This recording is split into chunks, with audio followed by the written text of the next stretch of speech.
Welcome to our webinar. I'm Annie Kövös, but we will wait 1 or 2 minutes to allow people to join.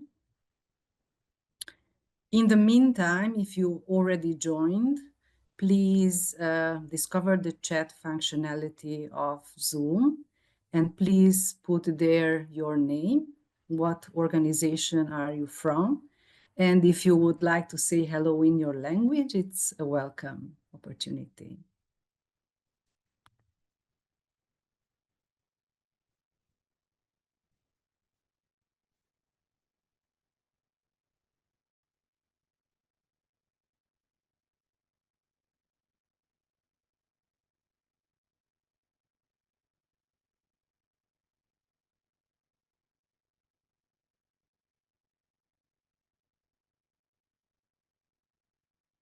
People are still joining, so I will wait a bit for everyone to come.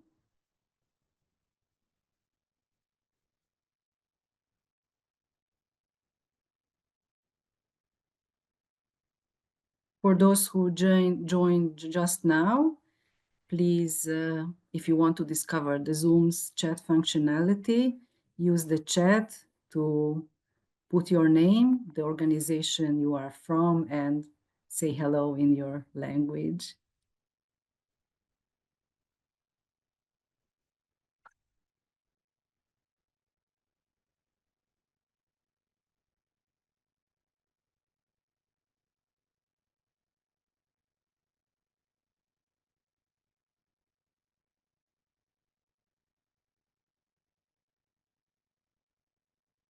Okay, we will start now and people will join in the meantime.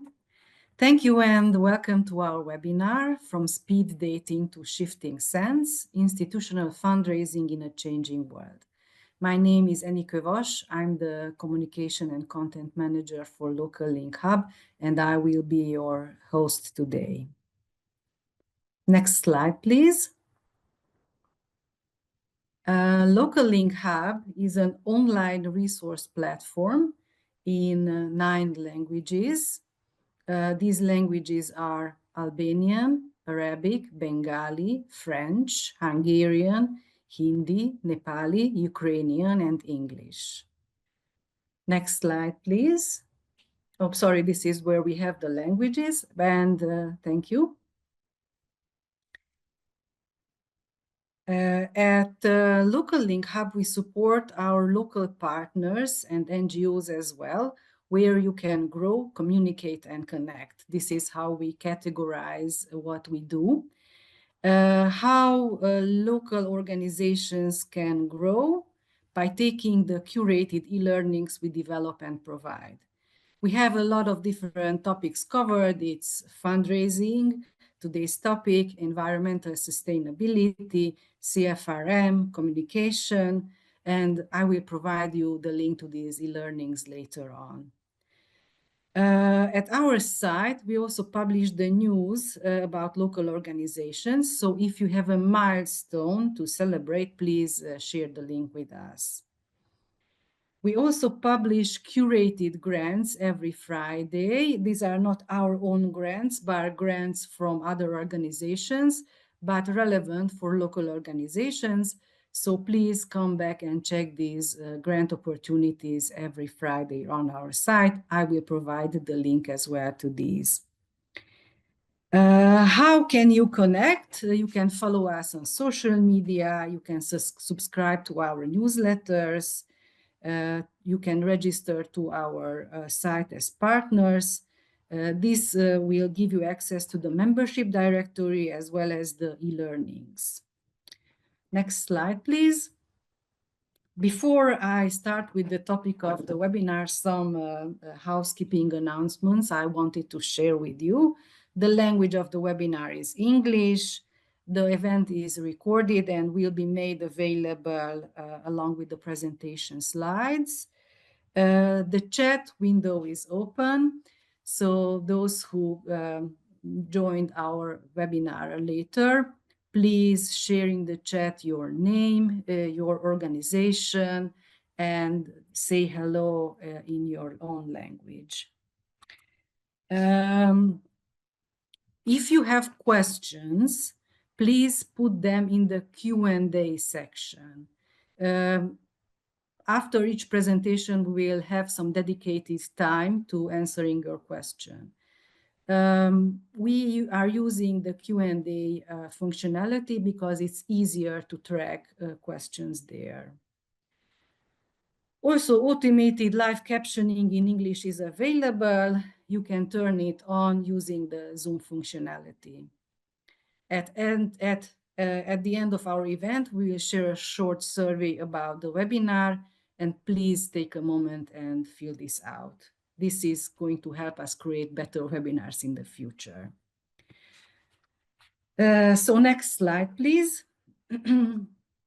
Today's webinar is the last from 3 events that we have designed to promote the various e-learnings we at LocalLink Hub, the localization and partnership initiative of Terre des Hommes, have developed. The first one was in February. It was about social media with our wonderful Isabel Zbinden. The second one was in March on an environmental sustainability. We had a panel of 4 distinguished experts. And here we are at today's webinar. The topic is from speed dating to shifting sands, institutional fundraising in a changing world. And I do need to tell you that when we designed these webinars, it was last year in December. And since then, unfortunately, the fundraising world changed a lot. So we decided not to only cover the e-learning part of fundraising, but also to cover the changes that occurred and to give you some help on how to navigate in these uncertain times. But I wanted to tell you as well that the e-learning that we have with Scott Morey, he is the author of the e-learning. I would like to encourage you to take this. The e-learning has 7 modules, and you can learn about how to determine the context and the ambitions of your NGO, how to understand the marketplace, how to make a capacity assessment, how to position your organization in the short and in the long term. You will learn about networking and visibility and how to make a development and management plan. It also has a lot of downloadable guides that helps you in this process. And of course, at the end of the course, you can earn a certificate of completion. Okay, enough with the presentation. Let me introduce you the speakers of today. So Dorina, Scott, please switch on your cameras so the webinar participants could meet you as well. We have the top experts of Terre des Hommes in fundraising. Dorina Ardeleanu, she is the head of Global Institutional Partnership at Terre des Hommes. And we have Scott Morey as well. He is the Institutional Partnership Manager at Terre des Hommes. So we will start with Scott's TED-like presentation.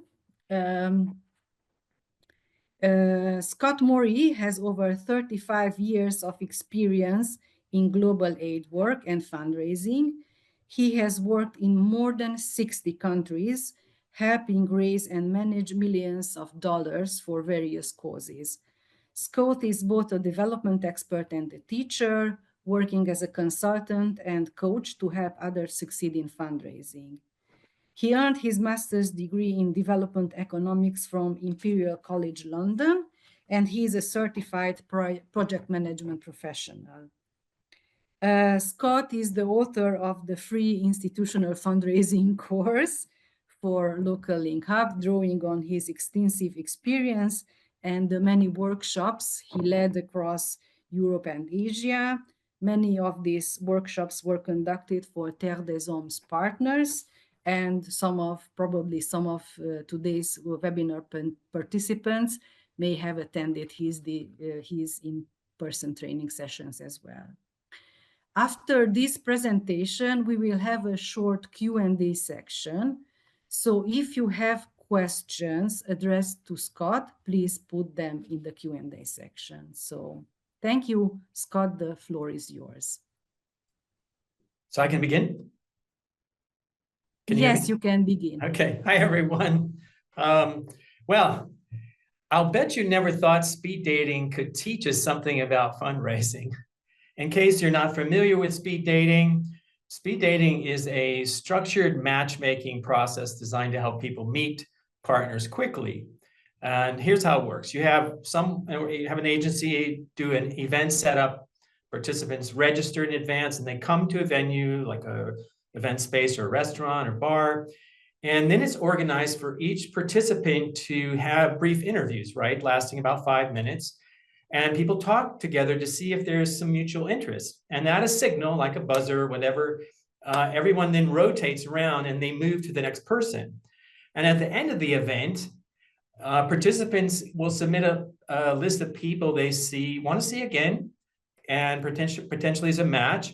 And the organizers send the contact information to the relevant participants. So I'm not sure how many of you actually have done this before or even are familiar with this type of meeting new people, but it's really catching on in a lot of parts of the world.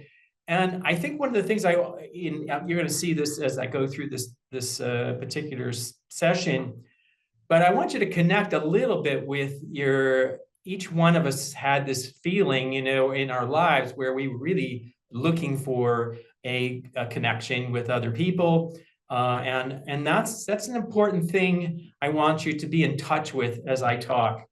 So let me share with you Anna's story. Anna finished her master's degree in international development and not long afterwards found a great job with a major NGO working in child protection. She took the job, she had to move to a new city and a new country. And even though she spoke the language, she didn't know anyone. And she had split up with her boyfriend about a year ago. And she was really open to meeting someone new. She saw an advertisement for a local speed dating company and with good reviews. And she said, why not give it a try? So she submitted her profile, got accepted, and got an invitation. And so she was excited but nervous. And she thought, well, this really is a great and safe way that I can meet new people that I otherwise would never have met. And I also can rapidly see those that I'm interested in and those that I'm not, right? And so what's the purpose of speed dating? Speed dating is popular because it allows people to meet many potential matches in a short time, and it makes it easier to find someone potentially compatible, right? So we meet people and learn a lot in a very brief time. And the significance is we can filter out those that we're not interested in, and then hopefully then connect with those that we feel like are a good match. So what did Anna do? She was able to screen out those she was not seeing potential with those she did. So what do we learn from speed dating in terms of fundraising? It's simply this. It is much better to take time to screen out donors where there is no good match with your organization or mission program and focus only on the best prospects. So imagine if Anna had to take 10 different dates or evenings of her time over a period of months to find out what she experienced in one night, right? So when you want to, what you want to accomplish with your organization and the donors, the needs you have for donors, you start with finding the best match of donors compatible with your organization. And this means that you've thought about the criteria you're looking for. You want to learn how to find those best possible matches with the potential donors first, so you don't waste time on other things, right? And many people don't do this work. They look for funding opportunities. And this is a critical mistake.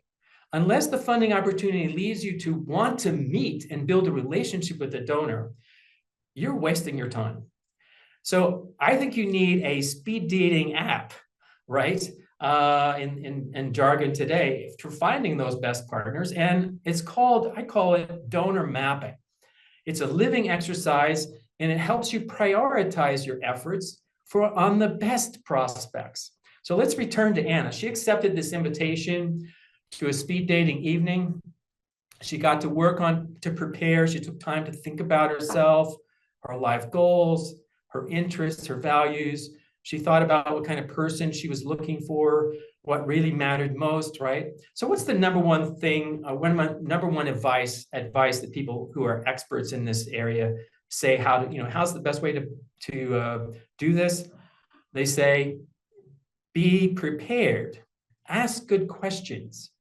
Anna understood that, and she thought about what criteria were important to her to make a match. And she used the same criteria on every person. So Anna concluded her evening and was quite happy with herself. She took a bit of effort. It took a bit of effort to ask good questions and listen carefully, but she left with 3 people she definitely wanted to get to know better. And once you've found someone that you think is compatible with you, what next? Well, how do you take the relationship further? So the point of speed dating is to find a match and then to be able to take the relationship further. Anna looked forward to hearing back from the dating agency, and it wasn't much longer than a week, and she got a call. She was able to get a call from someone she had prioritized too, and off they went on their relationship journey. So what do we learn here? If we feel we've made a match, then if you never have a follow-up meeting, there's no way to take the relationship forward. So we come back to our speed dating lessons. After screening out so you know what your best potential donors is, the most important next step is get a first meeting that hopefully leads to more. I find that many times fundraising teams apply for funding from a donor they have never met. How many of you trust people you don't know? How many of you would trust a total stranger with your money? So hear me. You reduce your chances of success by at least 50%, if not more, if you try to submit a proposal to a donor you've never met. Do you really want to work that hard for those kinds of odds? So we must meet with our potential donors and start building and maintaining a relationship. And then you start to see ongoing understanding, compatibility, connection. But all human relationships and cultivation, it's basically the same. You have to build trust through being authentic, credible, and reliable. So it takes time. And I often compare, it's one of my favorite analogies, that fundraising is kind of like gardening or farming. Well, what we learned so far with speed dating is you find a good match, get a first meeting, and then you want to grow the relationship. When you do that, you understand each other better. So I worked as a donor for an institutional donor for more than 12 years. And believe me, I know what I'm talking about. A donor's job is to provide resources, but we only do that with people and organizations we know and trust, right? So the last thing we learned from speed dating, and remember my introduction, speed dating is a structured process. It's methodical and can be followed. In speed dating, people understand how it works, so they get involved and they follow along. If they don't, it doesn't work, right? So it takes effective management or it's a mess. And so if the process is a mess and people don't feel comfortable, then they get frustrated and they've been emotionally invested, and boy, you can really hurt your reputation, right? So what do we learn about fundraising in this? Have a systematic, methodical fundraising process. This is absolutely vital to fundraising success. Why is that so important? My wife and I, we love to take hikes in the mountains. And I don't know whether you love to walk in the wilderness or if you enjoy hiking or walks, but let me just say this. You never go for that kind of walk unless you choose a trail that others have prepared. And We walk where other people have walked before. You don't just go anywhere. And the other thing is I wanted to share with you that when I started my career in humanitarian and development work in West Africa, I remember so vividly understanding that if I wanted to make a difference, it really didn't matter much what I did on any given day if, in the end, my Sierra Leonean colleagues couldn't continue it themselves long after I left. So I started asking myself this question: how can I do this work in such a way that when I'm not there, they can do it themselves? And I realized it's not just about what I did, but how I did it. So that what I did, I showed others how to follow me and to do it themselves. I may have blazed a trail, but they could follow it. And this hugely influenced my life and my entire career. You may have heard this saying, I'm sure you have: give a person a fish and feed them for a day, teach a person to fish and you feed them for a lifetime. What does this have to do with fundraising? Listen very carefully. Are you working in your fundraising in such a way that others can follow you? Why are so many people not working in a way that we can keep track of our progress and so can others? Others we work with, those who come after us, can build on what we've done, because continuity is absolutely essential in effective fundraising and any relationship.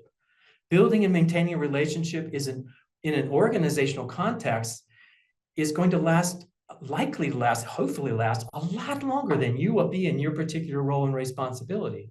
So I was a part of an organizational startup a few years ago. And in the first year, we had an income of about $3 or $4 million. But we grew to 50 million in less than 5 years. And there was one rule regarding our relationship management from top management and to every single employee: is if you didn't record your contacts, your meetings, your relationships regularly, you lost your job, you were fired. And I attribute that to being one of the most vital reasons why this organization is still flourishing today. So of course, you can think of speed dating as an opportunity for a one-night stand. And many people work at fundraising like this. They focus on quick money, but you know what? It doesn't last. Only when we're building trust-based relationships with our donors does it last. And you have to be organized and systematic. So what we learn from speed dating is screen out so you can focus in, get a meeting, get to know your donor, listen to their needs, build a relationship, and then be methodical and systematic so you can grow your organization and so can others work with you and follow you. So I've worked with, for and with many different organizations over the last 35 years, including as a donor. And speed dating to me is an allegory of three things that if you do well, your organization will thrive. On the other hand, it's also an allegory of three things, if not done, make an organization at best go from crisis to crisis, and many are likely to fail. So if this speaks to you and you would like to learn more how to do this, I would encourage you to look at my course.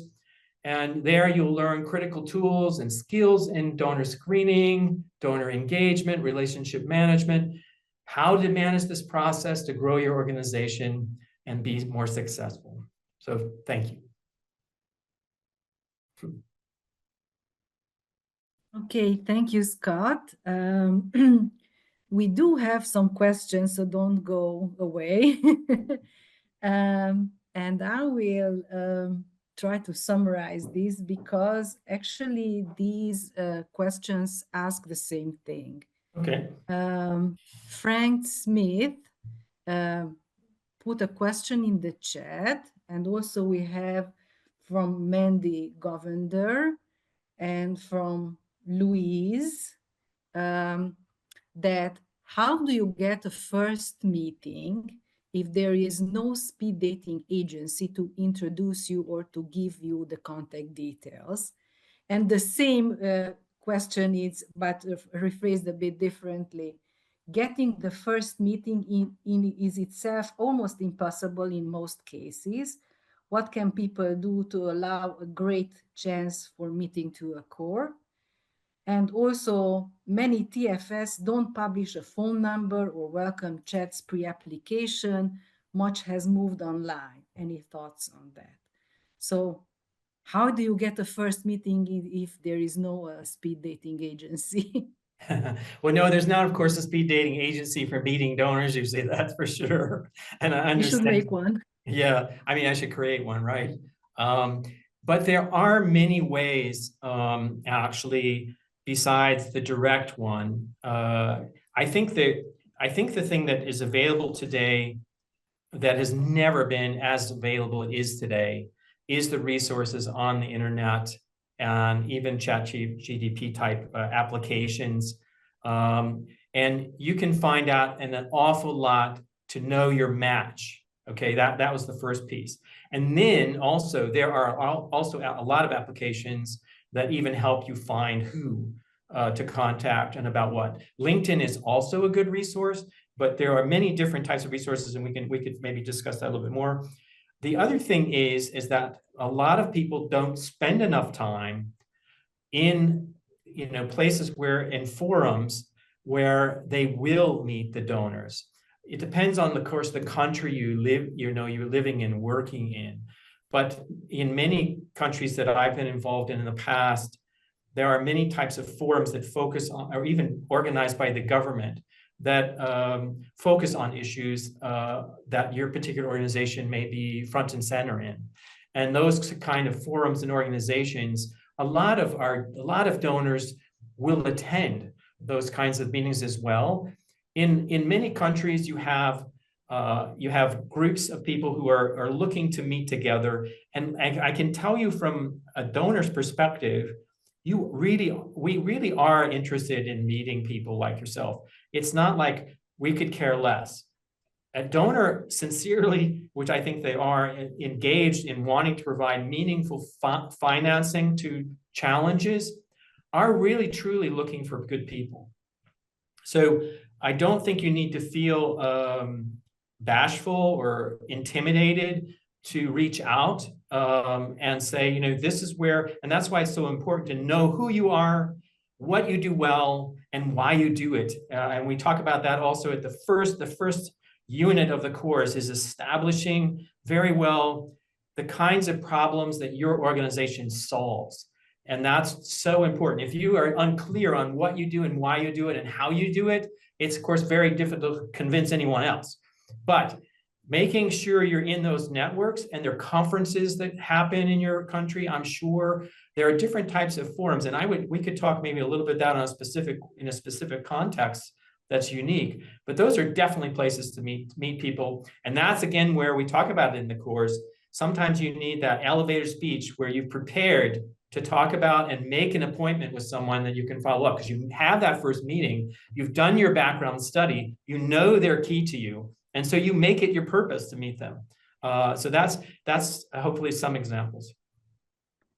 Okay, and also Louise asked, and could you share some thoughts on that? The applications, everything moved online, and donors don't publish a phone number, or they don't welcome chats pre-application. And how can you break this barrier as well? Try to meet them in person as well, as you suggested. Usually I would say the key donors for your country probably have an office of some kind, or representative. Almost in every case, a donor that's significantly invested in your country has some kind of local contacts. It may be even people who are already receiving funding from that donor. So that's another piece of the research. Who are the current grantees of certain donors? And there you could figure out where you're meeting, where are they meeting, how are they meeting, what kind of forums and discussion groups are they involved in. And you know that it's a slow job, but it's if you've already narrowed down, see, and rather than broadly saying anything's possible, no, you really narrow in. These are the, you know, if it's 10 or 7 or 5, you go, these are the ones I'm focused on. These are my best potential. Then you look at every avenue to where you can possibly meet them. And what I want to assure you is donors are not closed to this. A donor wants to find good partners. It's part of the business that they're in.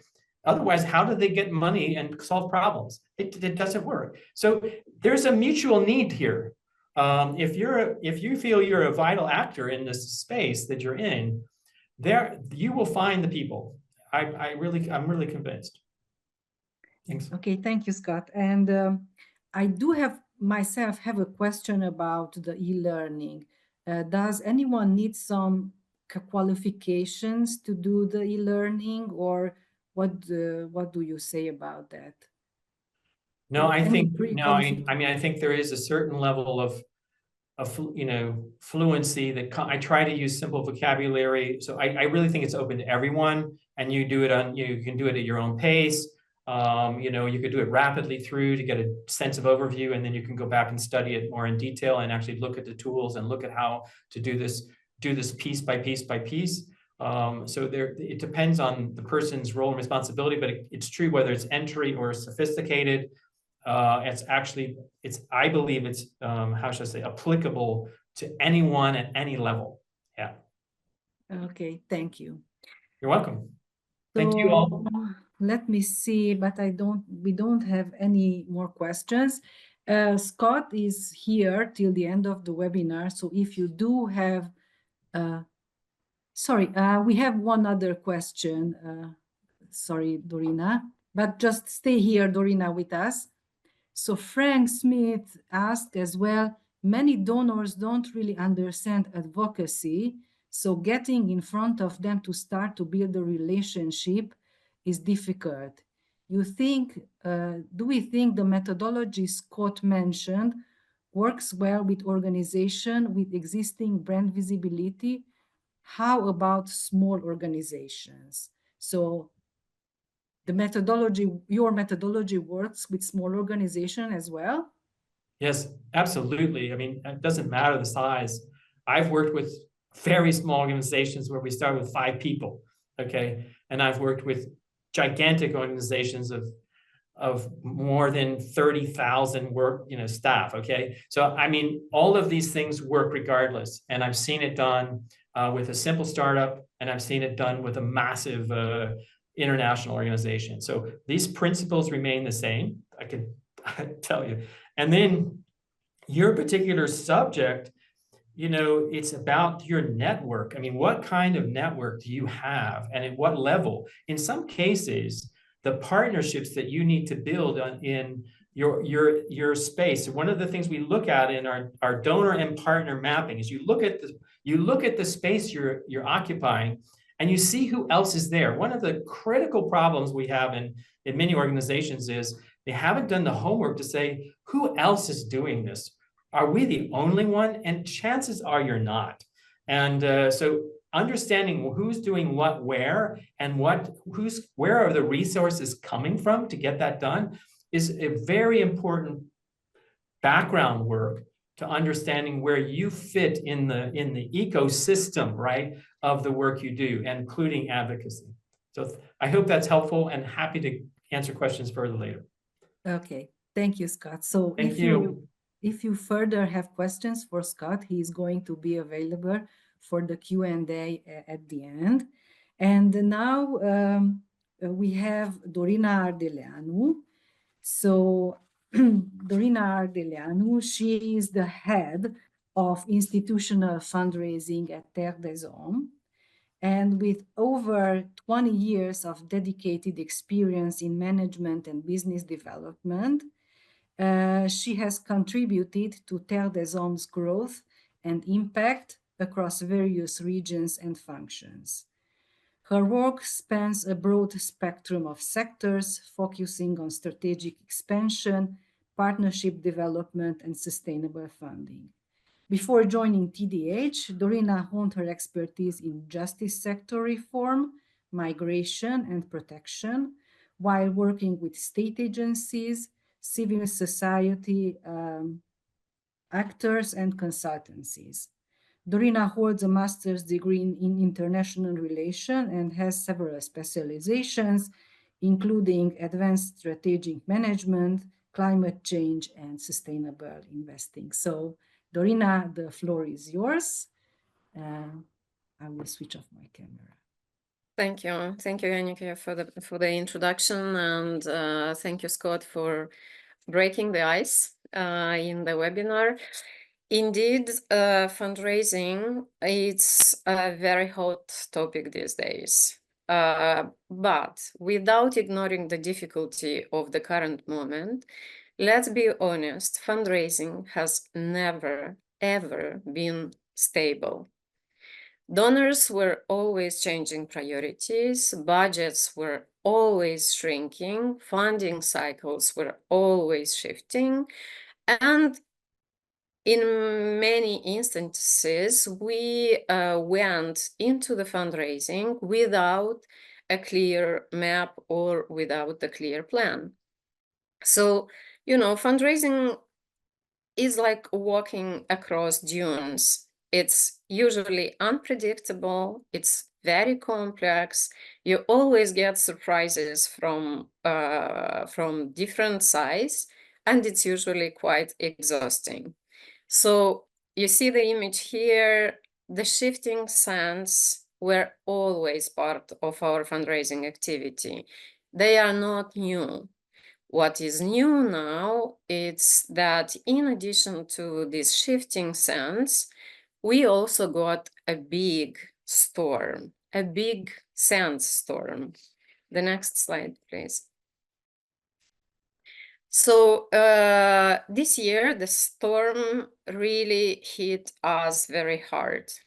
It started with the US cuts, and for some of local and international organizations, this really became existential. You know that some of your peer organizations, they had to drastically cut, they had to even close their operations in some of the countries or close some of the programs. Then, as a domino effect, we got the UN contract freeze. In some of the countries, the UN agencies we've been working with for ages, they decided to phase out, they decided to close the contracts. So we all faced this. Then I'm sure you also have seen in your context that some of the big INGOs also decided to step back for the same reasons. In the same time, the usual institutional donors, our bilateral donors, their agenda is also changing. And I'm sure you witness it in your countries. The institutional donors' agenda is now becoming more political and more politicized than ever. What we see is that some of the programs we decided to contribute to now are no longer a priority, and some of for instance, the European donors, they move and prioritize more the security, the defense, the trade programs. In the same time, the private foundations, the big private foundations, and the private sector, they are they are not able to actually bridge this gap that is left behind. So you don't necessarily need an external, you don't need me to tell you what is actually happening in our reality, because we are all living it. We are all facing the consequences of this storm. So we got more work, less resources, less communication coming from our donors, less clarity, maybe less transparency to a certain extent, less certainty, a lot of shifting expectations from our partners, from our donors, but in the same time from our communities that we serve as well. So we are not just shifting the ground anymore. We are really in the middle of this strong wind, but we have to move ahead. Next slide, please. So what do we do in the middle of this storm? First of all, we have to slow down and come closer and look inside our backpacks. What do I mean by this? It's normal in a moment of crisis to slow down and try to understand what is happening around us, who is still left around us, both in terms of partners, but also in terms of donors. But also, and probably the most important thing, is to look inside our backpacks and see what kind of strengths, what kind of items, what kind of experiences we have that we can actually turn into helpful tools to help us stay grounded, but also survive and try to move ahead. So one of the previous questions I think Frank had for Scott was, how do you get a meeting with a donor if there is no openness, right? One strength, one tool that you may have as an organization inside your backpack for this specific situation is maybe a very strong relationship, a trustful relationship with a donor that you are already working with, or with 2 donors, or with a number of donors.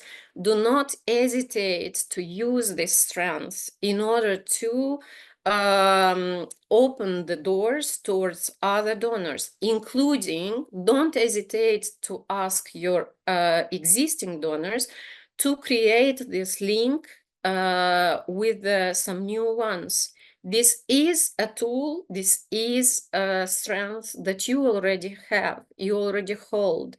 Don't hesitate to use it now in this crisis moment. You will probably have, I don't know, you see here in the image, a map, right? So you have already mapped your donors with whom you worked, you mapped your partners. Don't forget about another strength that you have and that is extremely helpful in this crisis moment, the local intelligence that you have. As a local NGO, this is probably one very rich thing that you bring to a donor, be it institutional or a private foundation, your understanding of the context, your knowledge of the communities, your relationship with the community. This is another strength that you can turn into a tool to actually help you go through this, navigate this crisis. Now, once you understood what's happening and what's shifting in your own reality and around you, you understand what kind of tools, what kind of items and strengths you have to keep you grounded, but also to help you slowly but steadily move ahead. Another thing that may come on your table is actually that you identify a number of gaps that you cannot cover with your existing knowledge, your existing capacities, your existing tools, right? So next slide, please.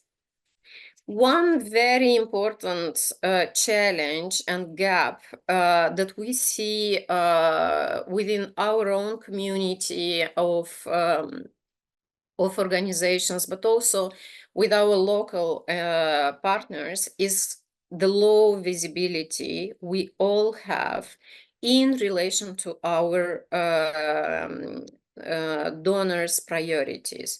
So we don't know what our donors are planning. We don't necessarily know what to expect.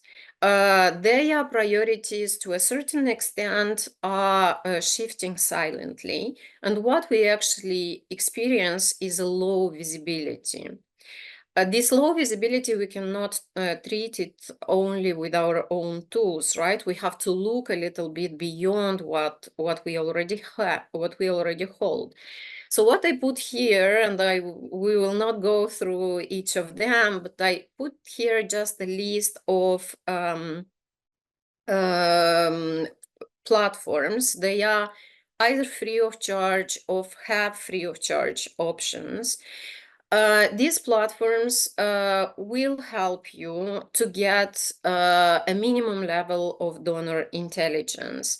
Some of them, they will be very country-based. Some of them will give you information about the programs and the topics.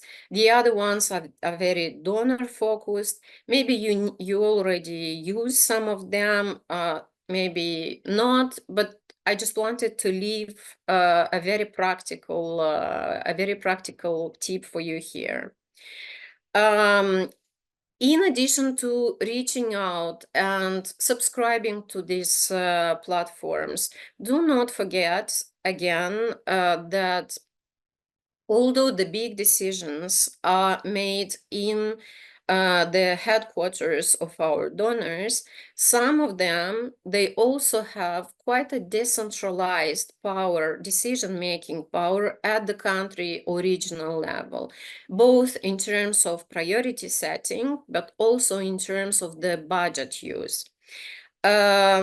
Speak to your donors in the countries. Do not forget, as Scott said, do not forget that not only you need the donors, they also need you. First, to collect the information from the source, from the grassroots, but also to a certain extent, and we experienced this as an organization in many contexts, you can also, by being proactive, by coming to this meeting prepared, you can also influence donor agenda for your own country, for your own program or thematic. So keep this in mind. The next slide, please. Another maybe group where you may need better visibility in this moment of crisis is actually what is happening with your peer organizations, right? Because don't forget that our peers are, they actually our radar. Think about and identify what are the networks, the coalitions, the groups that you have at the country level. Join them because that's, in a moment of crisis, this is becoming a safe space for member organizations to share their challenges, to exchange with their peers, but also to come up with some ideas, to come up with some joint initiatives. That's the first advantage.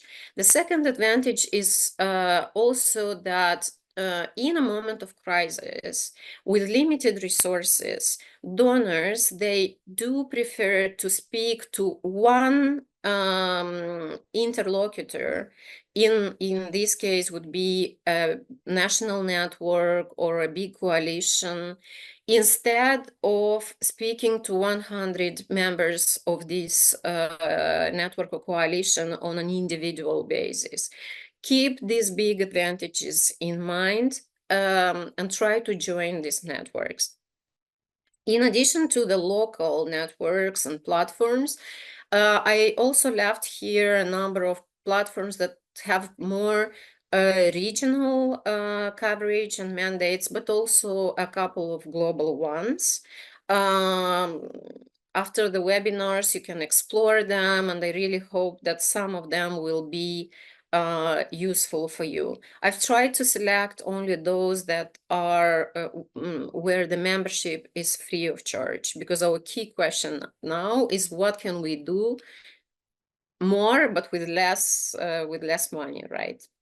Thank you. The next slide, please. Now, another level of complexity in this moment of crisis is the low visibility we have on the new funding. While the institutional donors are still deciding on what's a priority for them and what is not, while the private foundations are mainly looking into how to support their existing partners, and they are not particularly open to any new partnerships, what can we do else to continue our fundraising efforts? One example that I can share with you now is try to look into the crowdfunding. You have here a list of global and regional and country-based crowdfunding platforms. Then you definitely may have some others in your own countries. But the advantage of working with these crowdfunding platforms now is that they do work with the general population. They do have already a wide network of clients. I will give you an example. For instance, Global Giving, the first in the list. Global Giving, for those who do not know, it's a fundraising platform with an office in the UK and another office in the US. They are using these two big markets to fundraise.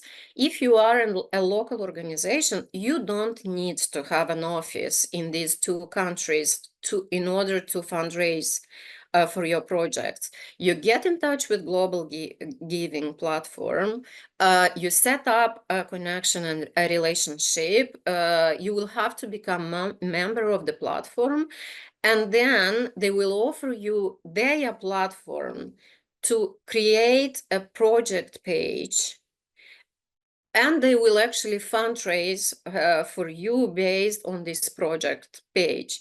You don't need to invest money into becoming member or, invest proactively budgets into this relationship with the Global Giving. They will retain a specific percentage from the amount they will manage to fundraise for you.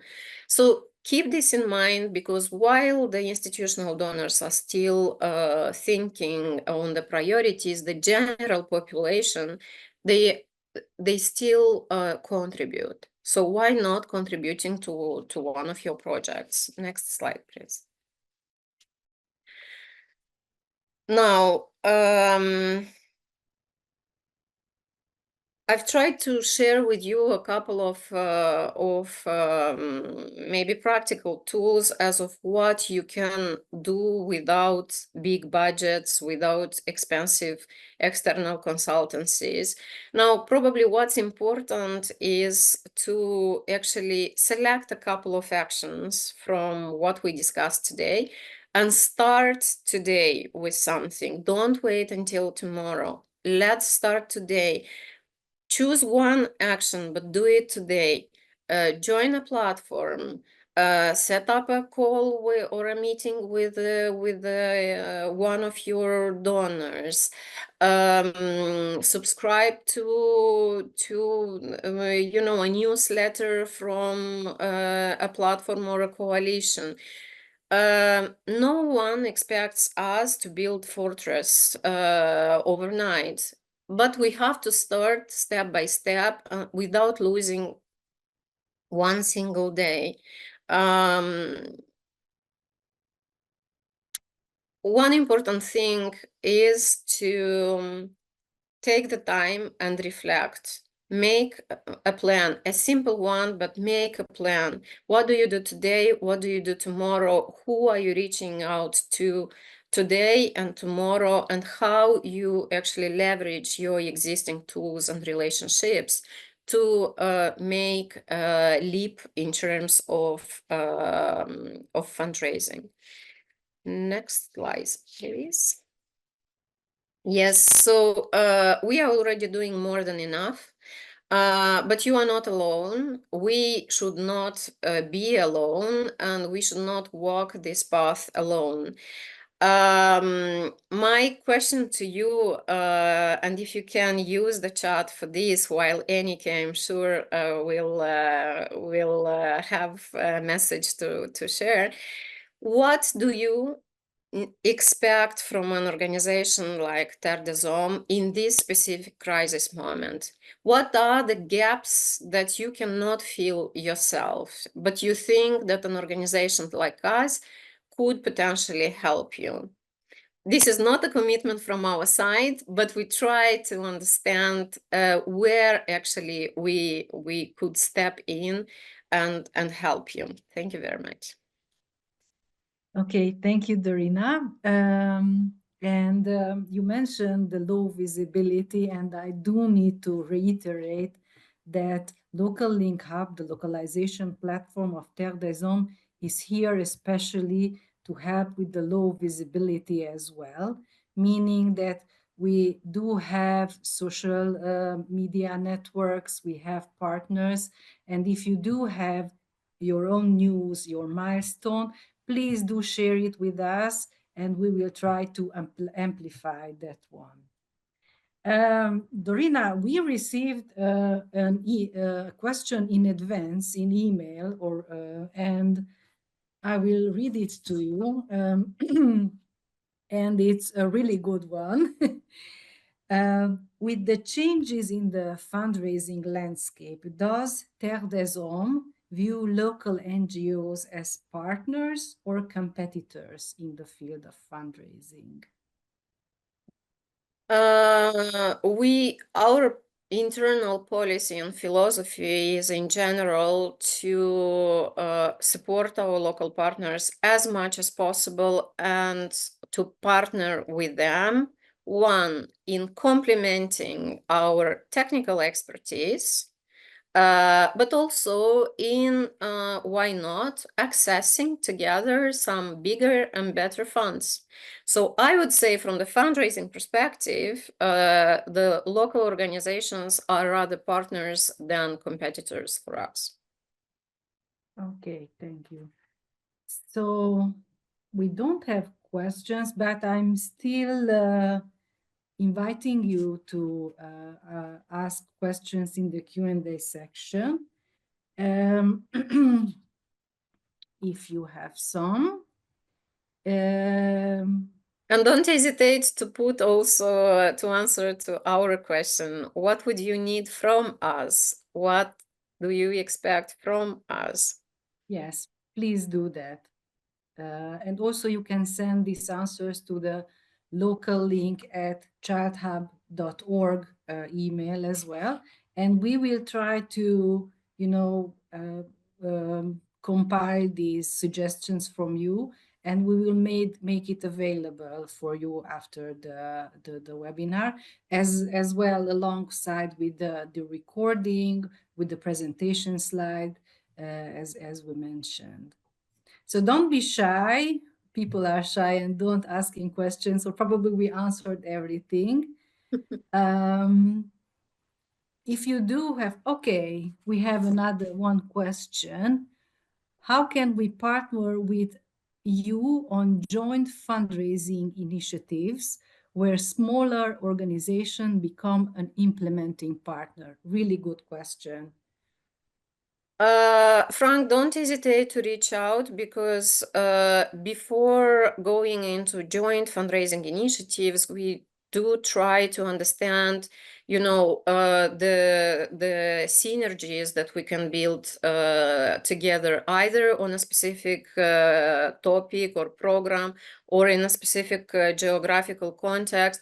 So we need to get to know each other before starting a joint fundraising. So don't hesitate to reach out, and then we can have a separate meeting and decide on the next steps.